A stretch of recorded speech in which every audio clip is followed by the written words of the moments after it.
ਗੁਰੂ ਰੂਪ ਸਾਧ ਸੰਗਤ ਜੀਓ, ਗੱਜ ਕੇ ਫਤਿਹ ਬੁਲਾਓ ਜੀ। ਵਾਹਿਗੁਰੂ ਜੀ ਕਾ ਖਾਲਸਾ, ਵਾਹਿਗੁਰੂ ਜੀ ਕੀ ਫਤਿਹ। ਧੰਨ ਗੁਰੂ ਨਾਨਕ ਦੇਵ ਜੀ ਦੇ ਪ੍ਰਕਾਸ਼ ਉਤਸਵ ਦੀ ਲੱਖ ਲੱਖ ਲੱਖ ਵਧਾਈ ਦਿੰਦੀ ਹਾਂ।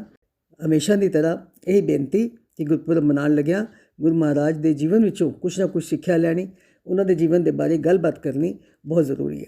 ਸੋ ਅਸੀਂ ਹਮੇਸ਼ਾ ਤੋਂ ਗੁਰਪੁਰਬ ਕਈ ਸਾਲਾਂ ਤੋਂ ਹਮੇਸ਼ਾ ਮਨਾਉਂਦੇ ਚਲੇ ਆ ਰਹੇ ਹਾਂ ਔਰ ਉਹਨਾਂ ਦੇ ਬਚਪਨ ਦੀਆਂ ਬਹੁਤ ਸਾਰੀਆਂ ਸਾਖੀਆਂ ਜਿਹੜੀਆਂ ਅਕਸਰ ਸਾਨੂੰ ਬਚਪਨ ਵਿੱਚ ਸੁਣਾਈਆਂ ਜਾਂਦੀਆਂ ਸਨ, ਅਸੀਂ ਅੱਗੋਂ ਬੱਚਿਆਂ ਨੂੰ ਵੀ ਸੁਣਾਉਂਦੇ ਹਾਂ। ਸੋ ਉਹ ਜਿਹੜੀਆਂ ਬਚਪਨ ਦੀਆਂ ਸਾਖੀਆਂ ਨੇ, ਸਰਪ ਨੇ ਕਿਸ ਤਰ੍ਹਾਂ ਛਾਇਆ ਕਰ ਦਿੱਤੀ, ਮਹਾਰਾਜ ਲੇਟੇ ਪਏ ਸਨ, ਧੁੱਪ ਆ ਗਈ, ਸਰਪ ਨੇ ਛਾਇਆ ਕਰ ਦਿੱਤੀ। ਫਿਰ ਉਸ ਤੋਂ ਬਾਅਦ ਹੈ ਕਿ ਉਹਨਾਂ ਦੇ ਪਿਤਾ ਜੀ ਨੇ ਉਹਨਾਂ ਨੂੰ ਪੰਧ ਦੇ ਕੋਲ ਪੜ੍ਹਨ ਭੇਜਿਆ, ਉੱਥੇ ਪੰਧ ਨੂੰ ਪੜ੍ਹਾ ਕੇ ਆ ਗਏ। ਮੌਲਵੀ ਕੋਲ ਭੇਜਿਆ, ਉੱਥੇ ਵੀ ਨਹੀਂ ਪੜ੍ਹੇ। ਅਤੇ ਉਸ ਤੋਂ ਬਾਅਦ ਜੇ ਜਨੇਊ ਪਾਉਣ ਦੀ ਕੋਸ਼ਿਸ਼ ਕੀਤੀ, ਜੋ ਕਿ ਉਹਨਾਂ ਦੀ ਕੁਲ ਦੀ ਰੀਤ ਸੀ। ਸੋ ਜਨੇਊ ਪਾਉਣ ਦੀ ਕੋਸ਼ਿਸ਼ ਕੀਤੀ ਅਤੇ ਉਹਨਾਂ ਨੇ ਉਲਟਾ ਉਸ ਦਾ ਉਪਦੇਸ਼ ਦੇ ਦਿੱਤਾ, ਦਇਆ ਕਪਾ ਸੰਤੋਖ ਸੂਤ ਜਤਗੰਡੀ ਸਤਵਟ ਇਹ ਜਨੇਊ ਜੀ ਕਾ ਹੈ ਤਪਾਂਦੇ ਘਤ। ਉਹਨਾਂ ਨੇ ਪੰਡਤ ਨੂੰ ਕਹਿ ਦਿੱਤਾ ਕਿ ਮੈਂ ਇਹ ਧਾਗੇ ਵਾਲਾ ਜਨੇਊ ਨਹੀਂ ਪਾਉਣਾ, ਮੈਨੂੰ ਗੁਣਾ ਵਾਲਾ ਜਨੇਊ ਜਿਹੜਾ ਉਹ ਪਾਉਣਾ ਚਾਹੁੰਦਾ। ਥੋੜ੍ਹੇ ਹੋਰ ਵੱਡੇ ਹੋਏ ਅਤੇ ਪਿਤਾ ਜੀ ਨੇ, ਮਹਿਤਾ ਕਾਲੂ ਜੀ ਨੇ ਸੋਚਿਆ ਕਿ ਕੋਈ ਕੰਮ ਧੰਦਾ ਕਰਨਾ ਚਾਹੀਦਾ, ਕੁਛ ਸਿਖਾਉਣਾ ਚਾਹੀਦਾ, ਬੱਚਾ ਵੱਡਾ ਹੋ ਰਿਹਾ। ਉਹਨਾਂ ਨੇ ਕੁਛ ਪੈਸੇ ਦੇ ਕੇ ਸੌਦਾ ਕਰਨ ਭੇਜਿਆ। ਅਤੇ ਜਿਸ ਤਰ੍ਹਾਂ ਅਸੀਂ ਬੜੀ ਵਾਰੀ ਸਾਖੀ ਸੁਣੀ, ਮੈਂ ਰਿਪੀਟ ਨਹੀਂ ਕਰਾਂਗੀ, ਕਿ ਉਹ ਸੱਚਾ ਸੌਦਾ ਕਰਕੇ ਆ ਗਏ, ਜਿਸ ਨੂੰ ਕਿ ਉਹਨਾਂ ਨੇ ਕਿਹਾ ਕਿ ਮੈਂ ਸੱਚਾ ਸੌਦਾ ਕਰਕੇ ਆਇਆ। ਲੇਕਿਨ ਪਿਤਾ ਜੀ ਇੱਕ ਦੁਨਿਆਵੀ ਪਿਤਾ ਸਨ ਔਰ ਉਹਨਾਂ ਦੀ ਚਿੰਤਾ ਹੌਲੀ ਹੌਲੀ ਵੱਧਦੀ ਜਾ ਰਹੀ ਸੀ ਕਿ ਬੱਚਾ ਵੱਡਾ ਹੋ ਗਿਆ ਔਰ ਕਿ ਨਾ ਇਹ ਪੜ੍ਹਨ ਵਿੱਚ ਸਕਸੈਸਫੁਲ ਹੋਇਆ, ਨਾ ਕੋਈ ਵਪਾਰ ਕੀਤਾ, ਇਹਦਾ ਕੀ ਹੋਏਗਾ। ਸੋ ਤਦ ਤੱਕ ਮਹਾਰਾਜ ਦੀ ਉਮਰ ਤਕਰੀਬਨ 16 ਕੁ ਸਾਲ ਦੀ 17 ਸਾਲ ਦੀ ਹੋ ਚੁੱਕੀ ਸੀ। ਸੋ ਪਿਤਾ ਜੀ ਬੜੀ ਚਿੰਤਾ ਇਸ ਗੱਲ ਦੀ ਕਰਦੇ ਸਨ। ਸੋ ਅਗਰ ਅਸੀਂ ਗੁਰੂ ਮਹਾਰਾਜ ਦੇ ਜੀਵਨ ਨੂੰ 3 ਹਿੱਸਿਆਂ ਦੇ ਵਿੱਚ ਵੰਡ ਦਈਏ ਤਾਂ ਪਹਿਲਾ ਹਿੱਸਾ ਇਹ ਹੈ ਜਿਹੜੀ ਮੈਂ ਹੁਣ ਗੱਲ ਕਰ ਰਹੀ ਸੀ, ਬਚਪਨ ਦੀਆਂ ਸਾਖੀਆਂ। ਉਸ ਤੋਂ ਬਾਅਦ ਦੂਸਰਾ ਹਿੱਸਾ ਉਹਨਾਂ ਦਾ ਹੈਗਾ ਜਵਾਨੀ ਦਾ ਸਮਾਂ, ਔਰ ਉਹਨਾਂ ਦੀ ਜਵਾਨੀ ਦਾ ਸਮਾਂ ਜਿਹੜਾ ਉਹ ਬੀਤਿਆ ਜ਼ਿਆਦਾ ਸੁਲਤਾਨਪੁਰ ਲੋਧੀ ਵਾਲੀ ਜਗ੍ਹਾ 'ਤੇ। ਰਾਏ ਭੋਏ ਕੀ ਤਲਵੰਡੀ ਜਨਮ ਹੋਇਆ, ਬਚਪਨ ਉੱਥੇ ਬੀਤਿਆ, ਲੇਕਿਨ ਜਵਾਨੀ ਦਾ ਜੋ ਟਾਈਮ ਹੈ ਉਹ ਬੀਤਿਆ ਸੁਲਤਾਨਪੁਰ ਲੋਧੀ, ਅਤੇ ਬੁਢਾਪੇ ਦਾ ਜਿਹੜਾ ਸਮਾਂ ਉਹ ਬੀਤਿਆ ਕਰਤਾਰਪੁਰ ਸਾਹਿਬ। ਸੋ ਇਸ ਅਗਰ ਅਸੀਂ ਇਹਨਾਂ 3 ਹਿੱਸਿਆਂ 'ਚ ਵੰਡ ਦਈਏ ਅਤੇ ਅੱਜ ਮੇਰਾ ਮਨ ਹੈ ਕਿ ਆਪਾਂ ਸਾਰੇ ਚੱਲੀਏ ਦਰਸ਼ਨ ਕਰਨ ਵਾਸਤੇ ਕਿੱਥੇ, ਸੁਲਤਾਨਪੁਰ ਲੋਧੀ, ਜਿੱਥੇ ਕਿ ਬੜੀਆਂ ਹੀ ਯਾਦਗਾਰਾਂ ਗੁਰੂ ਮਹਾਰਾਜ ਦੀਆਂ, ਬੜੇ ਸਾਲ ਉੱਥੇ ਰਹੇ ਨੇ। ਸੋ ਕਦਮ ਕਦਮ 'ਤੇ ਚੱਪੇ 'ਤੇ ਗੁਰੂ ਮਹਾਰਾਜ ਦੀਆਂ ਯਾਦਗਾਰਾਂ ਨੇ, ਉੱਥੇ ਕਈ ਗੁਰਦੁਆਰੇ ਨੇ। ਸੋ ਉਹਨਾਂ ਦੇ ਬਾਰੇ ਅਸੀਂ ਅਗਰ ਗੱਲ ਕਰਾਂਗੇ ਤਾਂ ਸਾਨੂੰ ਉਹ ਇਤਿਹਾਸ ਵੀ ਕੁਛ ਨਾ ਕੁਛ ਸਾਨੂੰ ਸਮਝ ਆ ਜਾਏਗਾ। ਹੋਇਆ ਇਸ ਤਰ੍ਹਾਂ ਕਿ ਬੇਬੇ ਨਾਨਕੀ ਵਿਆਹੀ ਹੋਈ ਸੀ ਸੁਲਤਾਨਪੁਰ ਲੋਧੀ ਦੇ ਨਵਾਬ ਦੇ ਉੱਥੇ ਜਿਹੜੇ ਕੰਮ ਕਰਦੇ ਸਨ ਭਾਈਆ ਜੈ ਰਾਮ ਜੀ ਦੇ ਨਾਲ ਉਹਨਾਂ ਦੀ ਸ਼ਾਦੀ ਹੋਈ ਬੇਬੇ ਨਾਨਕੀ ਜੀ ਦੀ। ਅਤੇ ਉਹ ਰਾਏ ਭੋਏ ਕੀ ਤਲਵੰਡੀ ਤੋਂ ਵਿਆਹ ਕੇ ਕਿੱਥੇ ਚਲੇ ਗਏ, ਸੁਲਤਾਨਪੁਰ ਲੋਧੀ ਚਲੇ ਗਏ। ਔਰ ਉਹ ਬੇਬੇ ਨਾਨਕੀ ਜੀ ਆਪਣੇ ਘਰ ਵਿੱਚ ਬਹੁਤ ਸੌਖੇ ਸਨ, ਕਿਉਂਕਿ ਭਾਈ ਜੈ ਰਾਮ ਜੀ ਦੀ ਬੜੀ ਇੱਜ਼ਤ ਸੀ, ਬੜੀ ਉੱਚਾ ਅਹੁਦਾ ਉਹਨਾਂ ਨੂੰ ਮਿਲਿਆ ਹੋਇਆ ਸੀ ਨਵਾਬ ਦੇ ਦਰਬਾਰ ਵਿੱਚ, ਔਰ ਬੜੇ ਸਾਰੇ ਸ਼ਹਿਰ ਵਿੱਚ ਬੜਾ ਉਹਨਾਂ ਦਾ ਨਾਮ ਸੀ। ਸੋ ਬੇਬੇ ਨਾਨਕੀ, ਜਿਸ ਨੂੰ ਅੱਜ ਦੀ ਭਾਸ਼ਾ ਵਿੱਚ ਅਸੀਂ ਕਹਾਂਗੇ ਕਿ ਵੈਲ ਸੈਟਲਡ, ਕਿ ਆਪਣੇ ਸਹੁਰੇ ਪਰਿਵਾਰ ਦੇ ਵਿੱਚ ਉਹ ਵੈਲ ਸੈਟਲਡ ਸਨ। ਅਤੇ ਕਿੱਥੇ ਰਹਿੰਦੇ ਸਨ, ਸੁਲਤਾਨਪੁਰ ਲੋਧੀ। ਸੋ ਇੱਕ ਵਾਰੀ ਜਦੋਂ ਉਹ ਆਏ ਤਾਂ ਉਹਨਾਂ ਨੇ ਦੇਖਿਆ ਕਿ ਮੇਰੇ ਪਿਤਾ ਜੀ ਤਾਂ ਬੜੀ ਚਿੰਤਾ ਕਰਦੇ ਨੇ, ਨਾਨਕ ਦੀ, ਮੇਰੇ ਵੀਰ ਦੀ ਬੜੀ ਚਿੰਤਾ ਕਰਦੇ ਨੇ ਕਿ ਇਹ ਤਾਂ ਕਿਸੇ ਵੀ ਕੰਮ ਦੇ ਲਾਇਕ ਨਹੀਂ ਬਣਿਆ, ਨਾ ਇਹ ਪੜ੍ਹਿਆ, ਨਾ ਇਹਨੇ ਕੋਈ ਵਪਾਰ ਕੀਤਾ, ਇਹਦਾ ਕੀ ਹੋਏਗਾ, ਜਵਾਨ ਹੋ ਗਿਆ, ਇਹਦਾ ਕੁਛ ਕਰਨਾ ਚਾਹੀਦਾ। ਸੋ ਅੱਜ ਦੀ ਭਾਸ਼ਾ 'ਚ ਅਗਰ ਅਸੀਂ ਸੋਚੀਏ, ਜਿਸ ਤਰ੍ਹਾਂ ਕੋਈ ਧੀ ਆਪਣੇ ਘਰ ਬੜੀ ਸੌਖੀ ਹੈ, ਆਉਂਦੀ ਹੈ ਔਰ ਉਸ ਨੂੰ ਲੱਗਦਾ ਕਿ ਮੇਰੇ ਘਰ ਵਿੱਚ ਕਿਸੇ ਗੱਲ ਦੀ ਚਿੰਤਾ ਹੈ, ਉਸ ਦੀ ਮਦਦ ਕਰਨ ਦੀ ਕੋਸ਼ਿਸ਼ ਕਰਦੀ ਹੈ। ਸੋ ਬੇਬੇ ਨਾਨਕੀ ਨੇ ਕਿਹਾ, ਪਿਤਾ ਜੀ ਤੁਸੀਂ ਚਿੰਤਾ ਨਾ ਕਰੋ, ਤੁਸੀਂ ਨਾ ਇਹਨੂੰ ਮੇਰੇ ਨਾਲ ਭੇਜ ਦਿਓ ਸੁਲਤਾਨਪੁਰ, ਅਸੀਂ ਉੱਥੇ ਇਸ ਨੂੰ ਕਿਸੇ ਨਾ ਕਿਸੇ ਕੰਮ 'ਤੇ ਲਗਵਾ ਦੇਵਾਂਗੇ। ਖੈਰ ਜੀ, ਸੋ ਗੁਰੂ ਨਾਨਕ ਦੇਵ ਜੀ ਉਸ ਵਕਤ ਉਹਨਾਂ ਦੇ ਨਾਲ ਚਲੇ ਗਏ ਕਿੱਥੇ, ਸੁਲਤਾਨਪੁਰ ਲੋਧੀ। ਹੁਣ ਜਦੋਂ ਸੁਲਤਾਨਪੁਰ ਲੋਧੀ ਚਲੇ ਗਏ ਅਤੇ ਉੱਥੇ ਉਹਨਾਂ ਦੇ ਭਾਈਆ ਜੈ ਰਾਮ, ਅੱਗੇ ਜੀਜਾ ਜੀ ਨੂੰ ਭਾਈਆ ਜੀ ਕਿਹਾ ਜਾਂਦਾ ਸੀ। ਸੋ ਭਾਈਆ ਜੈ ਰਾਮ ਜੀ ਜਿਹੜੇ ਸਨ ਉਹ ਉਹਨਾਂ ਨੂੰ ਲੈ ਕੇ ਅਤੇ ਨਵਾਬ ਦੌਲਤ ਖਾਨ ਦੇ ਕੋਲ ਗਏ। ਅਤੇ ਨਵਾਬ ਦੌਲਤ ਖਾਨ ਨੇ ਗੱਲਬਾਤ ਕਰਕੇ ਉਹ ਬੜਾ ਇੰਪਰੈਸ ਹੋਇਆ, ਬੜਾ ਖੁਸ਼ ਹੋਇਆ, ਗੁਰੂ ਨਾਨਕ ਦੇਵ ਜੀ ਦੀ ਪਰਸਨੈਲਿਟੀ ਤੋਂ ਬਹੁਤ ਖੁਸ਼ ਹੋਇਆ। ਔਰ ਉਸਨੇ ਫੌਰਨ ਕਿਹਾ ਕਿ ਹਾਂ, ਇਹਨਾਂ ਦੀ ਨੌਕਰੀ ਜਿਹੜੀ ਹੈ ਅਸੀਂ ਇੱਥੇ ਲਗਾ ਦਿਆਂਗੇ, ਰਾਜ ਦੇ ਮੋਦੀਖਾਨੇ ਵਿੱਚ। ਮੋਦੀਖਾਨੇ ਦਾ ਮਤਲਬ ਰਾਸ਼ਨ ਸਟੋਰ ਕਹਿ ਲਓ। ਸੋ ਉੱਥੇ ਨੌਕਰੀ ਪਹਿਲੇ ਦਿਨ ਹੀ ਨਵਾਬ ਨੇ ਕਹਿ ਦਿੱਤਾ ਕਿ ਇਹ ਬੱਚਾ ਮੈਨੂੰ ਅੱਛਾ ਲੱਗਿਆ, ਇਮਾਨਦਾਰ ਲੱਗਿਆ, ਇਹਦੀ ਨੌਕਰੀ ਅਸੀਂ ਲਗਾਵਾਂਗੇ ਕਿੱਥੇ, ਮੋਦੀਖਾਨੇ ਦੇ ਵਿੱਚ। ਸੋ ਮਹਾਰਾਜ ਦੀ ਨੌਕਰੀ ਉੱਥੇ ਸ਼ੁਰੂ ਹੋ ਗਈ ਅਤੇ ਗੁਰੂ ਮਹਾਰਾਜ ਉੱਥੇ ਸਾਰਾ ਦਿਨ ਬੜੀ ਇਮਾਨਦਾਰੀ ਨਾਲ ਬੈਠ ਕੇ ਕੰਮ ਕਰਦੇ। ਉਸ ਜਗ੍ਹਾ 'ਤੇ ਇੱਕ ਗੁਰਦੁਆਰਾ ਹੈ, ਉਸਦਾ ਨਾਮ ਹੈ ਹੱਟ ਸਾਹਿਬ। ਹੱਟ ਦਾ ਮਤਲਬ ਹੱਟੀ, ਦੁਕਾਨ। ਹੱਟ ਸਾਹਿਬ ਉਸਦਾ ਨਾਮ ਹੈ। ਅੱਜ ਵੀ ਅਸੀਂ ਜਾਂਦੇ ਹਾਂ ਅਤੇ ਉਹਨਾਂ ਦੀ ਯਾਦਗਾਰ ਵਜੋਂ ਉੱਥੇ ਇੱਕ ਸ਼ੀਸ਼ੇ ਦੀ ਅਲਮਾਰੀ ਦੇ ਵਿੱਚ ਵੱਟੇ ਪਏ ਹੋਏ ਨੇ, ਜਿਨ੍ਹਾਂ ਦੇ ਨਾਲ ਅਨਾਜ ਨੂੰ ਤੋਲਿਆ ਜਾਂਦਾ ਸੀ। 16 ਵੱਟੇ ਨੇ, ਛੋਟੇ ਵੱਡੇ, ਜਿਹਨੂੰ ਅਸੀਂ ਅੱਜ ਕਹੀਏ ਕੋਈ 1 ਛਟਾਂਗ ਦਾ, 2 ਛਟਾਂਗ ਦਾ, ਕੋਈ ਪਾ ਦਾ, ਕੋਈ ਅੱਧਾ ਕਿਲੋ ਦਾ, ਕੋਈ ਕਿਲੋ ਦਾ, ਕੋਈ 2 ਕਿਲੋ ਦਾ, 5 ਕਿਲੋ ਦਾ, ਇਸ ਤਰ੍ਹਾਂ ਕਰਕੇ ਨਾ ਗੋਲ ਗੋਲ ਵੱਟੇ ਜਿਹੜੇ ਨੇ, ਪੱਥਰ ਦੇ ਵੱਟੇ ਨੇ, ਉਹ ਉੱਥੇ ਯਾਦਗਾਰ ਦੇ ਰੂਪ ਵਿੱਚ ਪਏ ਨੇ ਗੁਰਦੁਆਰਾ ਹੱਟ ਸਾਹਿਬ ਦੇ ਵਿੱਚ। ਸੋ ਉੱਥੇ ਉਹਨਾਂ ਨੂੰ ਦੇਖ ਕੇ ਲੱਗਦਾ ਹੈ ਕਿ ਇਹਨਾਂ ਦੇਖ ਕੇ ਇੱਕਦਮ ਮਨ ਦੇ ਵਿੱਚ ਇੱਕ ਖਿਆਲ ਆਉਂਦਾ, ਉਹ ਇਹ ਕਿਤਨੇ ਕਰਮਾਂ ਵਾਲੇ, ਇਹ ਕਿਤਨੇ ਕਰਮਾਂ ਵਾਲੇ ਪੱਥਰ ਸਨ, ਜਿਨ੍ਹਾਂ ਦੇ ਨਾਲ ਹਰ ਵਕਤ ਗੁਰੂ ਮਹਾਰਾਜ ਦਾ ਟੱਚ, ਉਹਨਾਂ ਦਾ ਹੱਥ ਜਿਹੜਾ ਉਹਦੇ ਨਾਲ ਲੱਗਦਾ ਰਿਹਾ। ਦਿਨ ਵਿੱਚ ਕਿੰਨੀ ਕਿੰਨੀ ਵਾਰੀ ਉਹਨਾਂ ਵੱਟਿਆਂ ਦੇ ਨਾਲ ਅਨਾਜ ਤੋਲਦੇ ਰਹੇ, ਆਪਣਾ ਕੰਮ ਕਰਦੇ ਰਹੇ। ਸੋ ਉਸ ਉਹਨਾਂ ਦੀ ਦੁਕਾਨ ਦਾ ਯਾਦਗਾਰ ਦੇ ਤੌਰ 'ਤੇ ਉਹ ਗੁਰਦੁਆਰਾ ਉੱਥੇ ਕੀ ਹੈ, ਹੱਟ ਸਾਹਿਬ। ਹੁਣ ਉਹ ਠੀਕ ਹੈ, ਉੱਥੇ ਆਪਣਾ ਕੰਮ ਕਰ ਰਹੇ ਸਨ, ਲੇਕਿਨ ਬੜੀ ਇਮਾਨਦਾਰੀ ਨਾਲ ਕਰਨ ਦੇ ਬਾਵਜੂਦ ਵੀ ਉਹ ਲੋੜਵੰਦਾਂ ਨੂੰ ਵੱਧ ਅਨਾਜ ਦੇ ਦਿੰਦੇ ਸਨ। ਜਦ ਲੋੜਵੰਦ ਹੋਵੇ ਉਸ ਨੂੰ ਜ਼ਿਆਦਾ ਤੋਲ ਕੇ ਅਨਾਜ ਖੁੱਲ੍ਹੇ ਦਿਲ ਨਾਲ ਦੇ ਦਿੰਦੇ ਸਨ। ਅਤੇ ਲੋਕਾਂ ਨੇ, ਈਰਖਾ ਵਾਲੇ ਲੋਕ ਹਮੇਸ਼ਾ ਹਰ ਜ਼ਮਾਨੇ 'ਚ ਹੁੰਦੇ ਹੀ ਰਹੇ, ਹਮੇਸ਼ਾ ਹੁੰਦੇ ਰਹੇ। ਸੋ ਲੋਕਾਂ ਨੇ ਸ਼ਿਕਾਇਤ ਕਰ ਦਿੱਤੀ, ਇਹ ਜਿਹੜਾ ਨਵਾਂ ਮੋਦੀ ਆਇਆ, ਇਹ ਤਾਂ ਸਾਰੀ ਦੁਕਾਨ ਨੂੰ ਲੁਟਾ ਦੇਗਾ। ਨਵਾਬ ਦੇ ਕੋਲ ਸ਼ਿਕਾਇਤ ਕਰ ਦਿੱਤੀ, ਇਹ ਤਾਂ ਲੋਕਾਂ ਨੂੰ ਅਨਾਜ ਫਾਲਤੂ ਤੋਲ ਕੇ ਦੇਈ ਜਾਂਦਾ ਅਤੇ ਇਹ ਤਾਂ ਤੇਰੀ ਦੁਕਾਨ ਦਾ ਘਾਟਾ ਪੈ ਜਾਏਗਾ, ਇਹ ਅਨਾਜ ਨੂੰ ਖ਼ਤਮ ਕਰ ਦੇਗਾ ਅਤੇ ਦੁਕਾਨ ਜਿਹੜੀ ਉਹ ਚੱਲੇਗੀ ਨਹੀਂ। ਸੋ ਉੱਥੇ ਸ਼ਿਕਾਇਤ ਕਰਨ 'ਤੇ ਨਵਾਬ ਨੇ ਕਿਹਾ ਕਿ ਫਿਰ ਇਹਦੀ ਚੈਕਿੰਗ ਕਰਾਉਣੀ ਚਾਹੀਦੀ ਹੈ। ਹੁਣ ਉੱਥੇ ਇੱਕ ਨਾਲ ਹੀ ਗੁਰਦੁਆਰਾ ਹੋਰ ਹੈ, ਜਿਸ ਦਾ ਨਾਂ ਹੈ ਕੋਠੜੀ ਸਾਹਿਬ। ਇੱਕ ਕਮਰੇ ਦੇ ਵਿੱਚ ਇੱਕ ਬੰਦੇ ਨੂੰ ਬਿਠਾ ਦਿੱਤਾ ਗਿਆ। ਅੱਜ ਦੀ ਲੈਂਗੁਏਜ ਵਿੱਚ ਉਹਨੂੰ ਕਹਾਂਗੇ ਆਡੀਟਰ।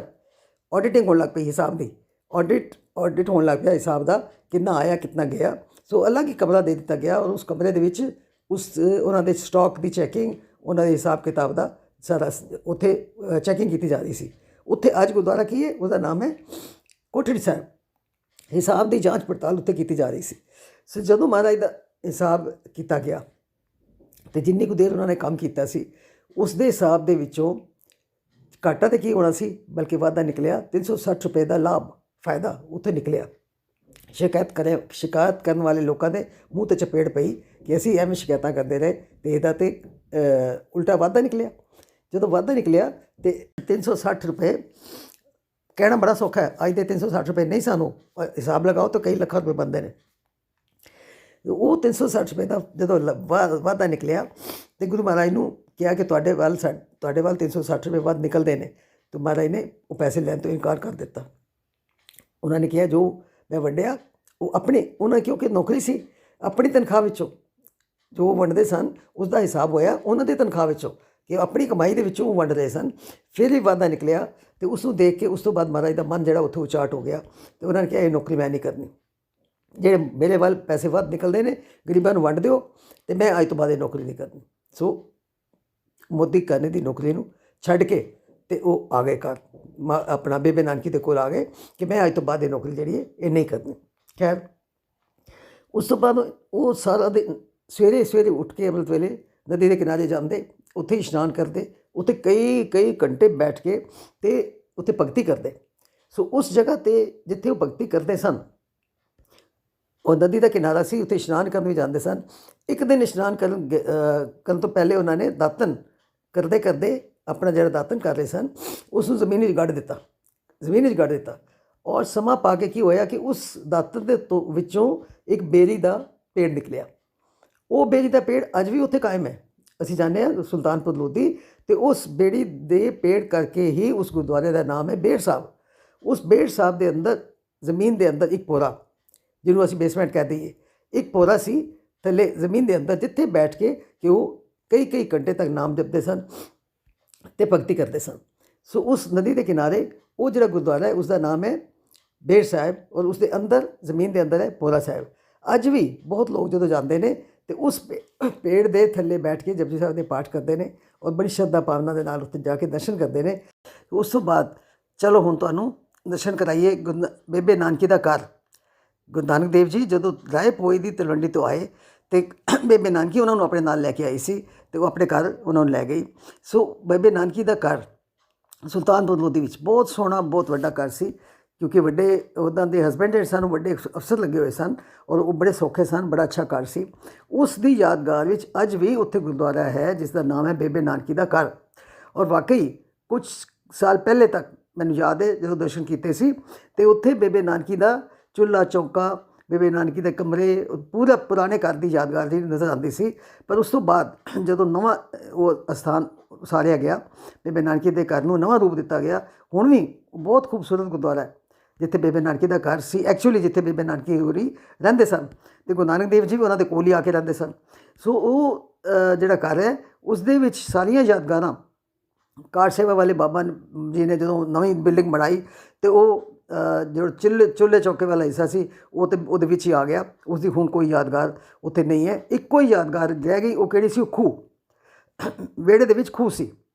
ਵਿਹੜੇ ਵਿੱਚ ਖੂਹ ਹੋਣਾ ਬੜੀ ਅਮੀਰ ਘਰਾਂ ਦੀ ਨਿਸ਼ਾਨੀ ਹੁੰਦੀ ਸੀ ਕਿ ਜਿਨ੍ਹਾਂ ਦੇ ਆਪਣੇ ਵਿਹੜੇ ਵਿੱਚ, ਆਪਣੇ ਘਰ ਵਿੱਚ ਖੂਹ ਹੋਵੇ। ਸੋ ਉਹ ਖੂਹ ਅਜੇ ਵੀ ਕਾਇਮ ਹੈ। ਉਸ ਖੂਹ ਦਾ ਅੰਮ੍ਰਿਤ ਜਲ ਲੈ ਕੇ ਜਦ ਅਸੀਂ ਚੁੱਲ੍ਹਾ ਲੈਂਦੇ ਹਾਂ ਨਾ, ਉਸ ਵਕਤ ਇਤਨੀ ਮਨ ਦੇ ਅੰਦਰ ਇਤਨੀ ਖੁਸ਼ੀ ਔਰ ਇਤਨੀ ਪਤਾ ਨਹੀਂ ਸਰੀਰ ਦੇ ਵਿੱਚ ਇਤਨੀ ਇੱਕ ਤਰੀਕੇ ਨਾਲ ਮੈਂ ਤਾਂ ਕੁਝ ਉਸ ਦਾ ਮੈਂ ਬਿਆਨ ਨਹੀਂ ਕਰ ਸਕਦੀ ਕਿ ਜਦੋਂ ਅੰਮ੍ਰਿਤ ਦਾ ਚੁੱਲ੍ਹਾ ਅਸੀਂ ਲੈਂਦੇ ਹਾਂ ਸਾਨੂੰ ਕੀ ਫੀਲਿੰਗ ਹੁੰਦੀ ਹੈ। ਉਸ ਵਕਤ ਅਗਰ ਯਾਦ ਕਰੀਏ ਤਾਂ ਕੀ ਆਉਂਦਾ, ਇੱਥੇ ਬੇਬੇ ਨਾਨਕੀ ਇਸ ਜੋ ਖੂਹ 'ਚ ਪਾਣੀ ਕੱਢਦੀ ਹੋਏਗੀ, ਇੱਥੋਂ ਪਾਣੀ ਲੈ ਕੇ ਉਹ ਆਪਣਾ ਰੋਟੀ ਬਣਾਉਂਦੀ ਹੋਏਗੀ, ਆਟਾ ਗੁੰਨਦੀ ਹੋਏਗੀ, ਘਰ ਦਾ ਕੰਮ ਕਰਦੀ ਹੋਏਗੀ ਇਸੇ ਖੂਹ ਤੋਂ। ਸੋ ਅਗਰ ਉਸ ਨਜ਼ਰ ਨਾਲ ਦੇਖਿਆ ਜਾਏ ਤਾਂ ਫਿਰ ਗੁਰਦੁਆਰਾ ਸਾਹਿਬ ਦਾ ਦੇਖਣ ਦਾ ਬੜਾ ਆਨੰਦ ਹੈ। ਬਿਲਡਿੰਗ ਨੂੰ ਦੇਖਣ ਦਾ ਕੋਈ ਫਾਇਦਾ ਨਹੀਂ ਹੁੰਦਾ ਜਦ ਤੱਕ ਉਹਦੇ ਇਤਿਹਾਸ ਦਾ ਨਾ ਪਤਾ ਹੋਵੇ। ਖੈਰ, ਉੱਥੇ ਬੇਬੇ ਨਾਨਕੀ ਦਾ ਗੁਰਦੁਆਰਾ, ਬੇਬੇ ਨਾਨਕੀ ਦਾ ਘਰ, ਉਹ ਹੁਣ ਇੱਕ ਬੜੇ ਵੱਡੇ ਗੁਰਦੁਆਰੇ ਦੇ ਰੂਪ ਵਿੱਚ ਹੈ। ਖੈਰ, ਮਹਾਰਾਜ ਰਹਿ ਰਹੇ ਸਨ। ਹੁਣ ਬੇਬੇ ਨਾਨਕੀ ਨੂੰ ਇਸ ਗੱਲ ਦਾ ਖਿਆਲ ਆਇਆ ਕਿ ਹੁਣ ਇਹਦਾ ਵਿਆਹ ਕਰਨਾ ਚਾਹੀਦਾ। ਹੁਣ ਵਿਆਹ ਦੇਖੋ, ਮੈਂ ਪਹਿਲੇ ਵੀ ਕਿਹਾ ਸੀ ਕਿ ਸੁਲਤਾਨਪੁਰ ਲੋਧੀ ਵਿੱਚ ਗੁਰੂ ਨਾਨਕ ਦੇਵ ਜੀ ਦੀਆਂ ਬੜੀਆਂ ਵੱਡੀਆਂ ਯਾਦਗਾਰਾਂ ਨੇ, ਕਿਉਂਕਿ ਬਹੁਤ ਸਮਾਂ ਉੱਥੇ ਰਹੇ ਨੇ ਔਰ ਹਰ ਚੱਪੇ ਚੱਪੇ 'ਤੇ ਗਲੀ ਗਲੀ ਵਿੱਚ ਉਹਨਾਂ ਦੀ ਕੋਈ ਨਾ ਕੋਈ ਯਾਦਗਾਰ ਜਿਹੜੀ ਉਹ ਕਾਇਮ ਹੈ। ਇਹ ਤਾਂ ਵੱਡੇ ਵੱਡੇ ਜਿਹੜੇ ਗੁਰਦੁਆਰੇ ਸਾਹਿਬ ਬਣ ਗਏ ਨੇ, ਮੈਂ ਉਹਨਾਂ ਦੀ ਗੱਲ ਤੁਹਾਡੇ ਨਾਲ ਕਰ ਰਹੀ ਹਾਂ। ਲੇਕਿਨ ਹਰ ਕਦਮ 'ਤੇ ਉੱਥੇ ਹੀ ਮਹਾਰਾਜ ਉਹਨਾਂ ਗਲੀਆਂ 'ਚ ਟੁਰਦੇ ਫਿਰਦੇ ਰਹੇ, ਉੱਥੇ ਹੀ ਕਿਤਨੇ ਸਾਲ ਤੱਕ ਰਹੇ, ਤਾਂ ਯਾਦਗਾਰਾਂ 'ਤੇ ਦਾ ਕੋਈ ਅੰਤ ਨਹੀਂ ਹੈ। ਖੈਰ, ਹੁਣ ਗੱਲ ਇਹ ਹੋਈ ਕਿ ਹੁਣ ਇਹਦਾ ਵਿਆਹ ਕਰਨਾ ਚਾਹੀਦਾ। ਹੁਣ ਭਾਈ ਜੈ ਰਾਮ ਜੀ ਜਿਹੜੇ ਸਨ ਉਹ ਆਪਣੇ ਕੰਮ ਵਾਸਤੇ ਬਟਾਲੇ ਵੀ ਜਾਂਦੇ ਸਨ। ਬਟਾਲਾ ਵੀ ਉਹਨਾਂ ਦੀ ਉਹਦੇ ਅੰਡਰ 'ਚ ਆਉਂਦਾ ਸੀ। ਉੱਥੇ ਹਿਸਾਬ ਕਿਤਾਬ ਚੈੱਕ ਕਰਨ ਜਾਂਦੇ ਸਨ। ਉੱਥੇ ਜਦੋਂ ਉਹ ਜਾਂਦੇ ਸਨ ਅਤੇ ਉੱਥੇ ਇੱਕ ਪਰਿਵਾਰ ਸੀ ਮੂਲ ਚੰਦ ਖੱਤਰੀ, ਉਹਨਾਂ ਦੇ ਪਰਿਵਾਰ, ਉਹਨਾਂ ਨੂੰ ਕਦੀ ਜਦੋਂ ਮਿਲੇ, ਉਹਨਾਂ ਦੇ ਘਰ ਗਏ ਅਤੇ ਉਹਨਾਂ ਦੀ ਨਜ਼ਰ ਪਈ ਕਿਤੇ, ਤੇ ਉਸ ਦੀ ਨਜ਼ਰ ਪਈ ਮਾਤਾ ਸੁਲੱਖਣੀ 'ਤੇ। ਮਾਤਾ ਸੁਲੱਖਣੀ, ਮਾਤਾ ਤਾਂ ਅਸੀਂ ਬਾਅਦ ਵਿੱਚ ਕਹਿਣਾ ਸ਼ੁਰੂ ਕਰਤਾ ਨਾ, ਸੁਲੱਖਣੀ ਉਹਨਾਂ ਦੀ ਬੇਟੀ ਸੀ। ਉਸ ਉੱਤੇ ਨਜ਼ਰ ਜਦੋਂ ਪਈ ਅਤੇ ਉਹਨਾਂ ਨੂੰ ਬੜੀ ਪਿਆਰੀ ਲੱਗੀ, ਬੜੀ ਅੱਛੀ ਲੱਗੀ, ਬੜੀ ਸੁਸ਼ੀਲ ਲੱਗੀ। ਔਰ ਘਰ ਆ ਕੇ ਉਹਨਾਂ ਨੇ ਨਾਨਕੀ ਨੂੰ ਕਿਹਾ ਕਿ ਕਿਉਂ ਨਾ ਅਸੀਂ ਉਸ ਸੁਲੱਖਣੀ ਦੇ ਨਾਲ ਨਾਨਕ ਦਾ ਵਿਆਹ ਕਰ ਦਈਏ। ਅਤੇ ਭੈਣ ਜੀ ਨੂੰ ਵੀ ਗੱਲ ਬਹੁਤ ਪਸੰਦ ਆਈ ਔਰ ਉਸਦੇ ਮਾਤਾ ਸੁਲੱਖਣੀ ਦੇ ਪਿਤਾ ਜੀ ਨੂੰ ਵੀ ਗੱਲ ਜਿਹੜੀ ਸੀ ਉਹ ਬੜੀ ਪਸੰਦ ਆਈ। ਲੇਕਿਨ ਮਾਂ ਜਿਹੜੀ ਹੈ, ਮਾਂ ਦਾ ਦਿਲ ਕੁਛ ਹੋਰ ਹੁੰਦਾ ਹੈ। ਸੋ ਜਿਹੜੀ ਮਾਂ ਸੀ, ਉਹਨਾਂ ਦੇ ਮਨ ਵਿੱਚ ਆਇਆ ਕਿ ਕਿੱਥੇ ਅਸੀਂ ਰਿਸ਼ਤਾ ਕਰਾਂਗੇ, ਇਸ ਨਾ ਤਾਂ ਕੋਈ ਖਾਸ ਇਹ ਕੰਮ ਕਾਰ ਕਰਦਾ ਹੈ, ਨਾ ਕੋਈ ਇਹਦਾ ਹੈ ਹਰ ਵਕਤ ਭਗਤੀ 'ਚ ਲੱਗਾ ਰਹਿੰਦਾ, ਇਹ ਕਿਸ ਤਰ੍ਹਾਂ ਘਰ ਵਸੇਗਾ, ਕਿਸ ਤਰ੍ਹਾਂ ਵਿਆਹ ਹੋਏਗਾ। ਸੋ ਉਹਨਾਂ ਦੇ ਮਨ ਵਿੱਚ ਕਈ ਤਰ੍ਹਾਂ ਦੇ ਸ਼ੰਕੇ ਸਨ, ਮਾਤਾ ਸੁਲੱਖਣੀ ਦੇ ਮਾਤਾ ਜੀ ਦੇ ਮਨ ਵਿੱਚ ਸ਼ੰਕੇ ਸਨ। ਸੋ ਜਦੋਂ ਉਹ ਬੇਬੇ ਨਾਨਕੀ ਜੀ ਨੂੰ ਮਿਲੇ ਤਾਂ ਬੇਬੇ ਨਾਨਕੀ ਜੀ ਤਾਂ ਬਹੁਤ ਹੀ ਠਹਿਰੀ ਹੋਈ, ਬਹੁਤ ਹੀ ਸਿਆਣੀ ਦਾਨੀ ਜਨਾਨੀ ਸੀ। ਉਹਨਾਂ ਨੇ ਬੜੇ ਪਿਆਰ ਨਾਲ ਉਹਨਾਂ ਨੂੰ ਸਮਝਾਇਆ ਕਿ ਕਿਸੇ ਗੱਲ ਦੀ ਕਮੀ ਨਹੀਂ ਹੈ, ਤੁਸੀਂ ਕਿਉਂ ਇਸ ਗੱਲ ਦਾ ਫਿਕਰ ਕਰਦੇ ਹੋ, ਤੁਸੀਂ ਬੇਫਿਕਰ ਹੋ ਕੇ ਆਪਣੀ ਬੇਟੀ ਦਾ ਰਿਸ਼ਤਾ ਕਰਦੇ ਹੋ ਨਾਨਕ ਦੇ ਨਾਲ, ਅਤੇ ਮੈਂ ਬੈਠੀ ਹਾਂ ਜ਼ਿੰਮੇਵਾਰ ਬੈਠੀ ਹਾਂ, ਕਿਸੇ ਗੱਲ ਦੀ ਕਮੀ ਨਹੀਂ ਆਏਗੀ। ਔਰ ਦੇਖ ਲਓ ਤੁਸੀਂ, ਸਾਡੀ ਰਾਏ ਪਵੇਗੀ ਤਲਵੰਡੀ ਦੇ ਵਿੱਚ ਸਾਡੀ ਕਿੰਨੀ ਜਾਇਦਾਦ ਹੈ। ਮੇਰੇ ਪਿਤਾ ਜੀ ਉੱਥੇ ਬੜੀ ਅੱਛੀ ਪੋਸਟ 'ਤੇ ਉੱਤੇ ਕੰਮ ਕਰਦੇ ਨੇ, ਪਟਵਾਰੀ ਨੇ, ਪਟਵਾਰੀ ਬੜੀ ਵੱਡੀ ਪੋਸਟ ਹੋ ਕੇ ਮੰਨੀ ਜਾਂਦੀ ਸੀ। ਸੋ ਇਹ ਸਾਰੀਆਂ ਚੀਜ਼ਾਂ ਸੁਣ ਕੇ ਨਾ ਅਤੇ ਮਾਤਾ ਦਾ ਮਨ ਜਿਹੜਾ ਉਹ ਬਣ ਗਿਆ ਕਿ ਚਲੋ ਹੋਰ ਨਹੀਂ ਅਤੇ ਜ਼ਮੀਨ ਜਾਇਦਾਦ ਵੀ ਆਪਣੀ ਹੈ, ਪਿਤਾ ਦੀ ਨੌਕਰੀ ਵੀ ਹੈ ਔਰ ਪਟਵਾਰੀ ਦਾ ਕੰਮ ਕਰਦੇ ਨੇ, ਪੈਸਾ ਵੀ ਚੰਗਾ ਹੈ, ਚਲੋ ਕਰ ਦਿੰਦੇ ਸ਼ਾਦੀ। ਖੈਰ ਜੀ, ਬਾਬੇ ਦਾ ਵਿਆਹ ਉੱਥੋਂ ਹੀ ਹੋਇਆ, ਸੁਲਤਾਨਪੁਰ ਲੋਧੀ ਤੋਂ ਹੀ ਬਾਬੇ ਦਾ ਵਿਆਹ ਹੋਇਆ। ਉਹ ਬਰਾਤ ਕਿੱਥੇ ਗਈ ਸੀ? ਬਟਾਲੇ। ਉਹ ਅਲੱਗ ਸਾਖੀ ਹੈ, ਉਹ ਫਿਰ ਕਦੀ ਮੌਕਾ ਲੱਗੇਗਾ ਬਾਬੇ ਦੇ ਵਿਆਹ ਦੀ ਸਾਖੀ ਫਿਰ ਕਦੀ ਕਰਾਂਗੇ। ਐਨੀਵੇ, ਇੱਥੇ ਅਸੀਂ ਗੱਲ ਕਰ ਰਹੇ ਹਾਂ ਕਿ ਉਹਨਾਂ ਦਾ ਵਿਆਹ ਹੋ ਗਿਆ ਗੁਰੂ ਨਾਨਕ ਦੇਵ ਜੀ ਦਾ, ਕਿਸ ਦੇ ਨਾਲ? ਮਾਤਾ ਸੁਲੱਖਣੀ ਦੇ ਨਾਲ। ਅਤੇ ਬੇਬੇ ਨਾਨਕੀ ਬੜੀ ਸੂਝਵਾਨ ਸੀ, ਬੜੀ ਦੂਰ ਦੀ ਸੋਚਣ ਵਾਲੀ ਸੀ। ਉਸਨੇ ਕਿਹਾ ਕਿ ਹੁਣ ਇਸ ਨੂੰ ਅਲੱਗ ਘਰ-ਬਾਰ ਬਣਾ ਕੇ ਦੇਣਾ ਚਾਹੀਦਾ, ਹੁਣ ਮੇਰੇ ਘਰ ਵਿੱਚ ਰਹਿਣਾ ਠੀਕ ਨਹੀਂ ਹੈ। ਸੋ ਉਹਨਾਂ ਨੇ ਬਾਬਾ ਜੀ ਦਾ, ਗੁਰੂ ਨਾਨਕ ਦੇਵ ਜੀ ਦਾ ਅਲੱਗ ਘਰ ਬਣਾ ਕੇ ਦਿੱਤਾ, ਜਿੱਥੇ ਕਿ ਉਹ 15-16 ਸਾਲ ਉਸ ਘਰ ਵਿੱਚ ਰਹੇ, ਜਿਹੜਾ ਅਲੱਗ ਬਣਾ ਕੇ ਦਿੱਤਾ ਗਿਆ ਸੀ ਉਹਨਾਂ ਦਾ ਘਰ, ਉਸ ਦੇ ਵਿੱਚ ਰਹੇ। ਉੱਥੇ ਹੀ ਬੱਚਿਆਂ ਦਾ ਜਨਮ ਹੋਇਆ। ਬਾਬਾ ਸ਼੍ਰੀ ਚੰਦ ਜੀ ਦਾ ਅਤੇ ਲਖਮੀ ਦਾਸ ਜੀ ਦਾ, ਉਸ ਘਰ ਦੇ ਵਿੱਚ ਹੀ ਜਨਮ ਹੋਇਆ। ਸੋ ਉੱਥੇ ਅੱਜ ਅਸੀਂ ਜਾਂਦੇ ਹਾਂ ਤਾਂ ਉੱਥੇ ਬਹੁਤ ਹੀ ਵੱਡਾ, ਬਹੁਤ ਖੂਬਸੂਰਤ ਗੁਰਦੁਆਰਾ ਹੈ ਜਿਸ ਦਾ ਨਾਮ ਹੈ ਗੁਰੂ ਕਾ ਬਾਗ। ਔਰ ਉੱਥੇ ਅੱਜ ਦੀ ਡੇਟ ਵਿੱਚ ਵੀ ਜਿਹੜੀ ਸੰਗਤ ਸੁਲਤਾਨਪੁਰ ਲੋਧੀ ਜਾਂਦੀ ਹੈ, ਜਿਹੜੇ ਕੋਈ ਚਾਹੇ ਬੱਸਾਂ 'ਤੇ ਜਾਏ, ਚਾਹੇ ਕਿਸੇ ਤਰੀਕੇ ਨਾਲ ਜਾਏ, ਉਹ ਸਾਰੇ ਉੱਥੇ ਜ਼ਰੂਰ ਜਾਂਦੇ ਨੇ। ਔਰ ਲੰਗਰ ਉੱਥੇ ਹਮੇਸ਼ਾ ਚੱਲਦਾ ਰਹਿੰਦਾ ਹੈ। ਸੋ ਸਾਰੀ ਸੰਗਤ ਲੰਗਰ ਉੱਥੇ ਹੀ ਜਾ ਕੇ ਛਕਦੀ ਹੈ। ਗੁਰੂ ਕਾ ਬਾਗ ਉਸ ਨੂੰ ਕਹਿੰਦੇ ਨੇ, ਜਿੱਥੇ ਕਿ ਗੁਰੂ ਨਾਨਕ ਦੇਵ ਜੀ 15-16 ਸਾਲ ਤੱਕ ਉਸ ਘਰ ਦੇ ਵਿੱਚ ਰਹੇ ਨੇ, ਉੱਥੇ ਹੀ ਬੱਚਿਆਂ ਦਾ ਜਨਮ ਹੋਇਆ। ਸੋ ਇਸ ਤੋਂ ਬਾਅਦ ਫਿਰ ਕੀ ਹੋਇਆ ਕਿ ਇਸ ਤੋਂ ਬਾਅਦ ਇੱਕ ਵਾਰੀ ਇੱਕ ਸਾਖੀ ਜਿਹੜੀ ਹੋਰ ਹੈ ਇਸ ਦੇ ਨਾਲ ਕਨੈਕਟਿਡ, ਔਰ ਇੱਕ ਗੁਰਦੁਆਰਾ ਵੀ ਹੈ, ਗੁਰਦੁਆਰਾ ਵੀ ਇਸ ਦੇ ਨਾਲ ਕਨੈਕਟਿਡ ਹੈ। ਉਹ ਇਹ ਸੀ ਕਿ ਮਹਾਰਾਜ ਜੀ ਭਗਤੀ ਕਰਦੇ ਸਨ ਅਤੇ ਇੱਕ ਦਿਨ ਵੇਈ ਨਦੀ ਦੇ ਵਿੱਚ ਗਏ ਇਸ਼ਨਾਨ ਕਰਨ ਅਤੇ ਵਾਪਸ ਨਹੀਂ ਆਏ, ਨਜ਼ਰ ਨਹੀਂ ਆਏ ਕਿਸੇ ਨੂੰ। ਅਤੇ ਸਾਰੇ ਲੋਕਾਂ ਦੇ ਵਿੱਚ ਰੌਲਾ ਪੈ ਗਿਆ ਕਿ ਨਾਨਕ ਤੇ ਵੇਈ ਨਦੀ ਵਿੱਚ ਡੁੱਬ ਗਿਆ। ਵੇਈ ਨਦੀ ਵਿੱਚ ਗਏ ਨੇ ਅਤੇ ਬਾਹਰ ਨਹੀਂ ਨਿਕਲੇ, ਉਹ ਤਾਂ ਖਤਮ ਹੋ ਗਏ, ਉਹ ਤਾਂ ਡੁੱਬ ਗਏ। ਇੱਕ ਸਿਰਫ ਬੇਬੇ ਨਾਨਕੀ ਸੀ ਜਿਸ ਨੇ ਮਨ ਵਿੱਚ ਇਹ ਸੋਚਿਆ ਕਿ ਨਹੀਂ, ਮੇਰਾ ਵੀਰ ਤੇ ਦੁਨੀਆ ਨੂੰ ਤਾਰਨ ਆਇਆ, ਮੇਰਾ ਵੀਰ ਕਦੇ ਡੁੱਬ ਨਹੀਂ ਸਕਦਾ। ਉਹਦਾ ਅਟਲ ਵਿਸ਼ਵਾਸ ਸੀ ਆਪਣੇ ਵੀਰ ਦੇ ਉੱਪਰ। ਉਹ ਵੀਰ ਨੂੰ ਪੀਰ ਕਰਕੇ ਮੰਨਦੀ ਸੀ, ਇਹ ਮੇਰਾ ਰੱਬ ਹੈ, ਇਹ ਨਿਰੰਕਾਰ ਦਾ ਰੂਪ ਹੈ। ਉਹ ਬਾਰ-ਬਾਰ ਇਹ ਕਹਿੰਦੀ ਸੀ, ਨਹੀਂ, ਮੇਰਾ ਵੀਰ ਵਾਪਸ ਆਏਗਾ, ਮੇਰਾ ਵੀਰ ਕਦੇ ਡੁੱਬ ਨਹੀਂ ਸਕਦਾ, ਉਹ ਤਾਂ ਡੁੱਬਦਿਆਂ ਨੂੰ ਤਾਰਨ ਵਾਲਾ, ਉਹ ਕਿਵੇਂ ਡੁੱਬ ਜਾਏਗਾ। ਉਹੀ ਗੱਲ ਹੋਈ ਕਿ ਮਹਾਰਾਜ ਜਦੋਂ ਆ ਕੇ ਅਤੇ ਪ੍ਰਗਟ ਹੋਏ, ਉੱਥੋਂ ਵੇਈ ਨਦੀ 'ਚ ਪ੍ਰਗਟ ਹੋਏ ਅਤੇ ਉਸ ਜਗ੍ਹਾ 'ਤੇ ਜਿੱਥੇ ਪ੍ਰਗਟ ਹੋਏ ਸਨ, ਉੱਥੇ ਗੁਰਦੁਆਰਾ ਜਿਹੜਾ ਉਸ ਦਾ ਨਾਮ ਹੈ ਸੰਤ ਕਾਟ। ਉਸ ਸੰਤ ਕਾਟ ਦੇ ਉੱਤੇ ਪ੍ਰਗਟ ਹੋਏ। ਪਹਿਲੇ ਇੱਕ ਦਿਨ ਅਤੇ ਇੱਕ ਰਾਤ ਤੱਕ ਕੁਛ ਨਹੀਂ ਬੋਲੇ, ਕੁਛ ਬੋਲੇ ਹੀ ਨਹੀਂ, ਬਿਲਕੁਲ ਗੱਲਬਾਤ ਹੀ ਨਹੀਂ ਕੀਤੀ, ਕੋਈ ਗੱਲਬਾਤ ਨਹੀਂ ਕੀਤੀ ਬਿਲਕੁਲ। ਫਿਰ ਉਸ ਤੋਂ ਬਾਅਦ ਜਦੋਂ ਬੋਲੇ, ਸਭ ਤੋਂ ਪਹਿਲੇ ਉਹ ਕੀ ਬੋਲੇ, ਨਾ ਕੋਈ ਹਿੰਦੂ ਨਾ ਮੁਸਲਮਾਨ, ਨਾ ਕੋਈ ਹਿੰਦੂ ਨਾ ਮੁਸਲਮਾਨ। ਦੂਸਰੀ ਗੱਲ ਕਿ ਉਸ ਜਗ੍ਹਾ 'ਤੇ ਮਹਾਰਾਜ ਨੇ ਮੂਲ ਮੰਤਰ ਉਚਾਰਿਆ। ਉਹ ਗੁਰਦੁਆਰਾ ਇਸ ਵਾਸਤੇ ਬਹੁਤ ਇੰਪੋਰਟੈਂਟ ਹੈ ਕਿਉਂਕਿ ਉਸ ਜਗ੍ਹਾ 'ਤੇ ਬੈਠ ਕੇ ਗੁਰੂ ਮਹਾਰਾਜ ਨੇ ਮੂਲ ਮੰਤਰ ਜਿਹੜਾ ਅਸੀਂ ਪੜ੍ਹਦੇ ਹਾਂ ਜਪਜੀ ਸਾਹਿਬ ਤੋਂ ਪਹਿਲੇ, ਮਹਾਰਾਜ ਦੀ ਸਹਿਜ ਪਾਠ ਤੋਂ ਕਿੱਥੋਂ ਸ਼ੁਰੂ ਹੁੰਦਾ, ਮੂਲ ਮੰਤਰ ਤੋਂ ਸ਼ੁਰੂ ਹੁੰਦਾ ਨਾ। ਸੋ ਉਹ ਮੂਲ ਮੰਤਰ ਮਹਾਰਾਜ ਨੇ ਉੱਥੇ ਉਚਾਰਿਆ ਸੀ ਅਤੇ ਉਸ ਦੀ ਯਾਦ ਦੇ ਵਿੱਚ ਉਹ ਗੁਰਦੁਆਰਾ ਜਿਹੜਾ ਉੱਥੇ ਸੰਤ ਕਾਟ ਜਿਹੜਾ ਉਹ ਗੁਰਦੁਆਰਾ ਹੈ। ਲੇਕਿਨ ਨਾਲ ਹੀ ਕਹਿ ਦਿੱਤਾ, ਨਾ ਕੋਈ ਹਿੰਦੂ ਨਾ ਮੁਸਲਮਾਨ। ਲੋਕ ਤਾਂ ਇਕੱਠੇ ਹੋ ਗਏ ਸਨ ਉਹਨੂੰ ਦੇਖਣ ਵਾਸਤੇ ਕਿ ਨਦੀ 'ਚੋਂ ਬਾਹਰ ਆਏ ਨੇ, ਪਤਾ ਨਹੀਂ ਕਿਸ ਤਰ੍ਹਾਂ ਆ ਗਏ ਵਾਪਸ, ਨਦੀ ਵੀ ਡੁੱਬਿਆ ਹੋਇਆ, ਕਦੀ ਬਾਹਰ ਆਉਂਦਾ ਹੀ ਨਹੀਂ ਕੋਈ। ਖੈਰ ਜਿਸ ਵੇਲੇ ਇਹ ਕਹੇ ਤਾਂ ਮੁਸਲਮਾਨ ਜਿਹੜੇ ਸੀ ਉਹ ਇਕੱਠੇ ਹੋ ਕੇ ਆ ਗਏ। ਉਹ ਕਹਿੰਦੇ ਜੀ, ਜੇ ਤੁਸੀਂ ਇਹ ਗੱਲ ਕਹਿੰਦੇ ਹੋ ਕਿ ਹਿੰਦੂ ਅਤੇ ਮੁਸਲਮਾਨ 'ਚ ਕੋਈ ਫਰਕ ਨਹੀਂ, ਤਾਂ ਚਲੋ ਸਾਡੇ ਨਾਲ ਨਮਾਜ਼ ਪੜ੍ਹੋ, ਅਸੀਂ ਜਾ ਰਹੇ ਹਾਂ ਨਮਾਜ਼ ਪੜ੍ਹਨ, ਚਲੋ ਸਾਡੇ ਨਾਲ ਨਮਾਜ਼ ਪੜ੍ਹੋ।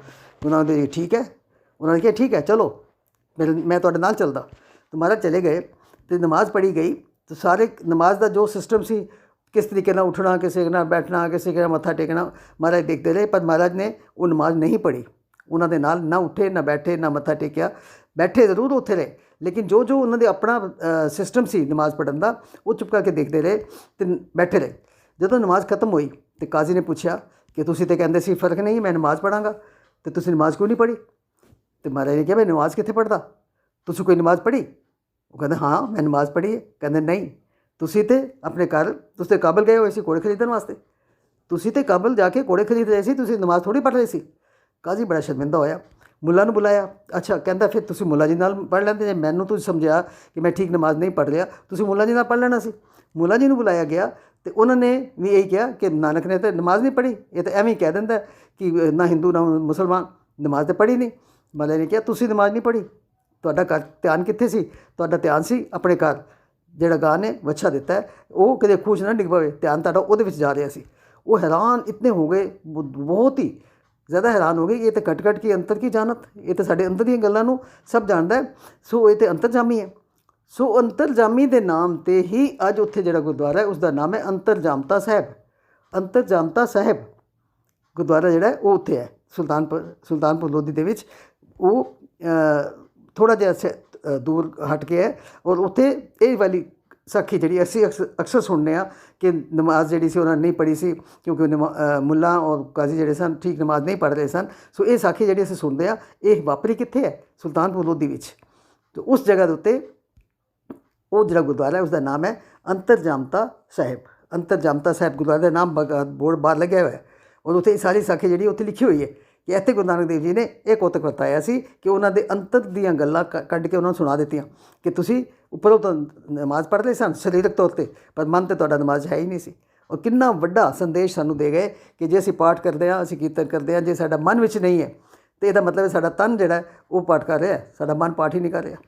ਔਰ ਇਹ ਸਾਡੇ ਜੀਵਨ ਦੇ ਵਿੱਚ ਅਕਸਰ ਵਾਪਰਦਾ ਹੈ ਕਿ ਅਸੀਂ ਗੁਰਦੁਆਰੇ ਬੈਠੇ ਹਾਂ, ਸੁਣ ਤਾਂ ਅਸੀਂ ਕੀਰਤਨ ਰਹੇ ਹਾਂ ਅਤੇ ਧਿਆਨ ਸਾਡਾ ਘਰ ਵੱਲ ਹੁੰਦਾ। ਸੋ ਜਦੋਂ ਇਸ ਚੀਜ਼ ਨੂੰ ਯਾਦ ਕਰੀਏ ਤਾਂ ਸਾਨੂੰ ਇੱਕਦਮ ਐਟਲੀਸਟ ਮੈਨੂੰ ਤਾਂ ਜ਼ਰੂਰ ਉਹ ਗੁਰਦੁਆਰਾ ਸਾਹਿਬ ਜ਼ਰੂਰ ਯਾਦ ਆ ਜਾਂਦਾ ਹੈ, ਅੰਤਰਜਾਮਤਾ ਸਾਹਿਬ, ਕਿ ਗੁਰੂ ਨਾਨਕ ਦੇਵ ਜੀ ਦੇਖ ਰਹੇ ਹੋਣਗੇ ਕਿ ਤੂੰ ਇੱਥੇ ਬੈਠੀ ਹੈ ਅਤੇ ਘਰ 'ਤੇ ਤੇਰਾ ਧਿਆਨ ਜਿਹੜਾ ਤੇਰਾ ਘਰ ਵਾਲੇ ਪਾਸੇ ਹੈ। ਸੋ ਭਗਤੀ ਕਰਨ ਵਾਸਤੇ, ਪਾਠ ਕਰਨ ਵਾਸਤੇ, ਪਰਮਾਤਮਾ ਨਾਲ ਜੁੜਨ ਵਾਸਤੇ ਤਨ ਅਤੇ ਮਨ ਦੋਨਾਂ ਦਾ ਜੁੜਨਾ ਬਹੁਤ ਜ਼ਰੂਰੀ ਹੈ। ਇਹ ਸੰਦੇਸ਼ ਸਾਨੂੰ ਮਿਲਦਾ ਹੈ ਕਿੱਥੋਂ? ਉਸ ਗੁਰਦੁਆਰਾ ਅੰਤਰਜਾਮਤਾ ਸਾਹਿਬ ਤੋਂ। ਅਤੇ ਇੱਕ ਵਾਰੀ ਮਾਤਾ ਸੁਲੱਖਣੀ ਦੇ ਮਾਤਾ ਪਿਤਾ ਬਟਾਲੇ ਤੋਂ ਆਏ ਉਹਨਾਂ ਨੂੰ ਮਿਲਣ ਵਾਸਤੇ, ਅਤੇ ਬੇਬੇ ਨਾਨਕੀ ਜੀ ਨੇ ਫਿਰ ਉਹਨਾਂ ਨੂੰ ਪੁੱਛਿਆ ਕਿ ਮੈਂ ਤੁਹਾਨੂੰ ਕਿਹਾ ਸੀ ਕਿ ਕਿਸੇ ਚੀਜ਼ ਦੀ ਕਮੀ ਨਹੀਂ ਰਹੇਗੀ, ਤੁਸੀਂ ਦੇਖ ਲਓ, ਘਰ-ਬਾਰ ਦੀ, ਪੈਸੇ ਧੇਲੇ ਦੀ, ਨੌਕਰਾਂ ਚਾਕਰਾਂ ਦੀ, ਖਾਣ ਪੀਣ ਦੀ, ਕਿਸੇ ਗੱਲ ਦੀ ਕਮੀ ਨਹੀਂ ਹੈ। ਅਤੇ ਉਸ ਵਕਤ ਮਾਤਾ ਜੀ ਜਿਹੜੇ ਸਨ ਉਹ ਕਹਿਣ ਲੱਗੇ ਬਾਕੀ ਤਾਂ ਸਭ ਠੀਕ ਹੈ, ਪਰ ਉਹ ਘਰ ਤਾਂ ਆਉਂਦਾ ਹੀ ਨਹੀਂ, ਬੜਾ ਘੱਟ ਆਉਂਦਾ ਹੈ। ਘਰ ਕਿਸ ਗੱਲ ਦਾ ਘਰ ਹੋਇਆ? ਜੇ ਆਦਮੀ ਘਰ ਹੀ ਨਾ ਆਏ, ਉਹ ਤਾਂ ਆਪਣੀ ਭਗਤੀ 'ਚ ਲੱਗਾ ਰਹਿੰਦਾ ਹੈ, ਕਈ ਘੰਟੇ ਨਦੀ ਦੇ ਕਿਨਾਰੇ ਬੈਠ ਕੇ ਆਪਣੀ ਭਗਤੀ ਕਰਦਾ ਰਹਿੰਦਾ ਹੈ, ਅਤੇ ਉਹ ਘਰ ਕਿਵੇਂ ਵਸੇਗਾ? ਸੋ ਮਾਤਾ ਜੀ ਭੈਣ ਨਾਨਕੀ ਜੀ ਨੂੰ, ਬੇਬੇ ਨਾਨਕੀ ਜੀ ਨੂੰ ਫੀਲ ਹੋਇਆ ਕਿ ਮਾਤਾ ਜੀ ਦੇ ਅੰਦਰ ਕੋਈ ਡਿਸਸੈਟਿਸਫੈਕਸ਼ਨ ਥੋੜ੍ਹੀ ਜਿਹੀ ਜ਼ਰੂਰ ਹੈ। ਜਦੋਂ ਚਲੇ ਗਏ ਅਤੇ ਭੈਣ ਨਾਨਕੀ ਜੀ ਨੇ ਗੁਰੂ ਨਾਨਕ ਦੇਵ ਜੀ ਨੂੰ ਬੁਲਾ ਭੇਜਿਆ ਕਿਸੇ ਦੇ ਹੱਥ। ਗੁਰੂ ਨਾਨਕ ਦੇਵ ਨੂੰ ਸੱਦਾ ਪਹੁੰਚਿਆ ਕਿ ਭੈਣ ਨੇ ਯਾਦ ਕੀਤਾ ਹੈ। ਭੈਣ ਦੇ ਨਾਲ ਉਹਨਾਂ ਦਾ ਅਥਾਹ ਪਿਆਰ ਸੀ, ਭੈਣ ਦੀ ਕਿਸੇ ਗੱਲ ਨੂੰ ਮੋੜਦੇ ਨਹੀਂ ਸਨ।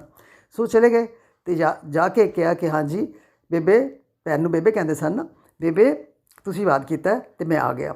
ਬੇਬੇ ਜੀ ਨੇ ਬੜੇ ਪਿਆਰ ਨਾਲ ਕੋਲ ਬਿਠਾਇਆ, ਗੱਲਬਾਤ ਕੀਤੀ ਅਤੇ ਨਾਲੇ ਇੱਕ ਮੰਗ ਉਹਨਾਂ ਦੇ ਅੱਗੇ ਰੱਖ ਦਿੱਤੀ ਕਿ ਮੇਰਾ ਮਨ ਕਰਦਾ ਹੈ ਕਿ ਇੱਕ ਤੁਹਾਡਾ ਬੱਚਾ ਮੇਰੀ ਗੋਦੀ ਵਿੱਚ ਖੇਡੇ। ਮੇਰਾ ਬੱਚਾ ਖਿਡਾਉਣ ਨੂੰ ਬੜਾ ਮਨ ਕਰਦਾ ਹੈ। ਮਹਾਰਾਜ ਬੜੀ ਕਿਰਪਾ ਦੇ ਘਰ ਵਿੱਚ ਸਨ ਉਸ ਵਕਤ, ਬੜੇ ਹੀ ਪਿਆਰ ਦੇ ਮੂਡ ਵਿੱਚ ਜਿਸ ਤਰ੍ਹਾਂ ਹੁੰਦਾ ਇਸ ਆਏ ਹੋਏ ਸਨ। ਬੇਬੇ ਤੂੰ ਕੋਈ ਗੱਲ ਨਹੀਂ, ਇੱਕ ਨਹੀਂ ਤੂੰ 2 ਬੱਚੇ ਖਿਡਾਈ। ਸੋ ਉਹ ਵਰਦਾਨ ਜਿਹੜਾ ਉਹ ਸਾਬਤ ਹੋਇਆ। ਅਤੇ ਉਸ ਜਗ੍ਹਾ ਦੇ ਉੱਤੇ ਜਿੱਥੇ ਅਸੀਂ ਹੁਣੇ ਗੱਲ ਕਰ ਰਹੇ ਸੀ, ਗੁਰੂ ਕਾ ਬਾਗ ਜਿੱਥੇ ਉਹਨਾਂ ਦਾ ਘਰ ਸੀ, ਮਹਾਰਾਜ ਉੱਥੇ ਕੁਛ ਕਾਫੀ ਚਿਰ ਰਹੇ। ਉਹਨਾਂ ਦਿਨਾਂ 'ਚ ਹੀ ਫਿਰ ਉੱਥੇ ਇੱਕ ਨਹੀਂ 2 ਬੱਚਿਆਂ ਦਾ ਜਨਮ ਹੋਇਆ, ਬਾਬਾ ਸ਼੍ਰੀ ਚੰਦ ਅਤੇ ਬਾਬਾ ਲਖਮੀ ਦਾਸ। ਉਹਨਾਂ ਦੋਨਾਂ ਬੱਚਿਆਂ ਦਾ ਜਨਮ ਹੋਇਆ। ਉਹ ਬੱਚੇ ਉਸ ਜਗ੍ਹਾ ਦੇ ਉੱਤੇ ਉੱਥੇ ਹੀ ਬਚਪਨ ਵਿੱਚ ਖੇਡਦੇ ਰਹੇ, ਉੱਥੇ ਹੀ ਵੱਡੇ ਹੋਏ। ਤਾਂ ਇਸ ਕਰਕੇ ਉਹ ਜਿਹੜਾ ਘਰ ਹੈ ਉਸ ਦਾ ਨਾਮ ਜਿਹਦਾ ਗੁਰੂ ਕਾ ਬਾਗ ਹੈ, ਉਹ ਘਰ ਜਿਹੜਾ ਸੀ ਜੇ ਦੁਨੀਆ ਦੀ ਨਜ਼ਰ 'ਚ ਕੀ ਹੋ ਗਿਆ, ਘਰ ਵਸ ਗਿਆ, ਬੱਚੇ ਖੇਡਣ ਲੱਗ ਪਏ। ਸੋ ਉਸ ਘਰ ਦੇ 'ਚ ਅੱਜ ਵੀ ਬੜੀਆਂ ਰੌਣਕਾਂ ਨੇ। ਸੋ ਮੈਂ ਖੈਰ ਗੱਲ ਬਹੁਤੀ ਲੰਬੀ ਨਾ ਕਰਾਂ, ਆਲਰੇਡੀ ਮੈਂ ਟਾਈਮ ਥੋੜ੍ਹਾ ਜਿਹਾ ਲੈ ਚੁੱਕੀ ਹਾਂ। ਸੋ ਅੱਜ ਦਾ ਮੇਰਾ ਸਵਾਲ, ਹਾਲਾਂਕਿ ਸੁਲਤਾਨਪੁਰ ਲੋਧੀ ਦੀਆਂ ਸਾਰੀਆਂ ਗੱਲਾਂ ਖਤਮ ਨਹੀਂ ਹੋਈਆਂ, ਉੱਥੇ ਬਹੁਤ ਵੱਡਾ ਇਤਿਹਾਸ ਹੈ। ਐਨੀਵੇ ਅੱਜ ਦਾ ਜਿਹੜਾ ਹੈ ਮੇਰਾ ਸਵਾਲ ਉਹ ਹੈ ਕਿ ਮਾਤਾ ਸੁਲੱਖਣੀ ਜੀ ਦੀ ਮਾਤਾ ਜੀ ਦਾ ਨਾਮ ਕੀ ਸੀ? ਮਾਤਾ ਸੁਲੱਖਣੀ ਜੀ ਦੀ ਮਾਤਾ ਜੀ ਦਾ ਨਾਮ ਕੀ ਸੀ, ਜਿਹੜੇ ਕਿ ਪਹਿਲੇ ਰਿਸ਼ਤਾ ਕਰਨ ਲੱਗਿਆਂ ਵੀ ਥੋੜ੍ਹੇ ਡਾਊਟ ਵਿੱਚ ਸਨ, ਅਤੇ ਉਸ ਤੋਂ ਬਾਅਦ ਫਿਰ ਦੁਬਾਰਾ ਉਹਨਾਂ ਨੇ ਆ ਕੇ ਫਿਰ ਬੇਬੇ ਨਾਨਕੀ ਨੂੰ ਸ਼ਿਕਾਇਤ ਕੀਤੀ ਸੀ। ਸੋ ਉਹ ਮਾਤਾ ਜੀ ਜਿਹੜੇ ਸਨ ਉਹਨਾਂ ਦਾ ਨਾਮ ਤੁਸੀਂ ਦੱਸਣਾ। ਮਾਤਾ ਸੁਲੱਖਣੀ ਦੇ ਮਾਤਾ ਜੀ ਦਾ ਨਾਮ, ਯਾਨੀ ਕਿ ਗੁਰੂ ਨਾਨਕ ਦੇਵ ਜੀ ਦੀ ਸੱਸ ਦਾ ਨਾਮ ਜਿਹੜਾ ਉਹ ਤੁਸੀਂ ਦੱਸਣਾ। ਇਹੀ ਅੱਜ ਦਾ ਸਵਾਲ ਹੈ। ਭੁੱਲਾਂ ਚੁੱਕਾਂ ਦੀ ਖਿਮਾ ਜੀ, ਥੋੜ੍ਹਾ ਸਮਾਂ ਜ਼ਰੂਰ ਮੈਂ ਜ਼ਿਆਦਾ ਲੈ ਲਿਆ। ਵਾਹਿਗੁਰੂ ਜੀ ਕਾ ਖਾਲਸਾ, ਵਾਹਿਗੁਰੂ ਜੀ ਕੀ ਫਤਿਹ।